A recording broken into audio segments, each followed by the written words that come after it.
તો આ તરફ બનાસકાંઠામાં કમોસમી વરસાદે ખેડૂતોની મહેનત પર પાણી ફેરવી દીધું છે। ભારે વરસાદના કારણે પાલનપુર, ડીસા અને કાંકરેજ પંથકમાં ઘઉંનો તૈયાર પાક બરબાદ થઈ ગયો છે।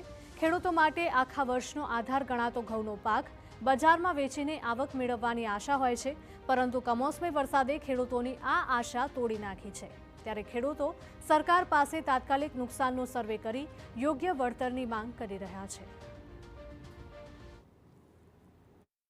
કોરા પાક વાટીને લેવો, બીજો પાક વાવવો અને મજૂર એક તો મળે ને મોંઘવારી વધે જાય, ખેડૂતની કમર પણ તૂટી જાય એટલી મજૂરી કરવી પડે છે। અને આ જો ધ્યાન લઈ સરકાર કોઈ ઘઉંના ભાવમાં કે એમાં ઠેકો આલે તો રાહત આપે તો ખેડૂતને મદદ જેવું રૂપ થાય। તો માવઠાને પગલે સાબરકાંઠાના ખેડૂતોને પણ ભારે નુકસાનની ભીતિ સેવાઈ રહી છે।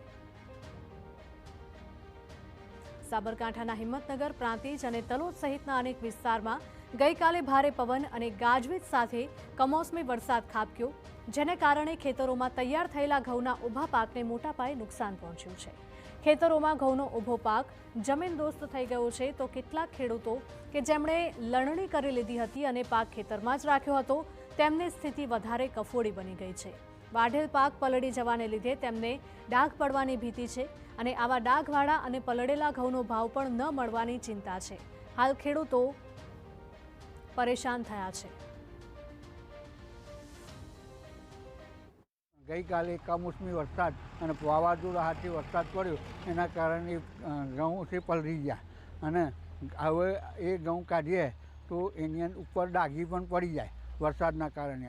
એ બજારમાં લઈ ગયા તો એ ઘઉંનો ભાવ આપણને ખેડૂતો અને વેપારીઓ આપણને સરખી રીતે આપે અને આપણું શોષણ કરે, અને જેથી કરીને આ બાબતે ઘટતું કરવા વિચાર।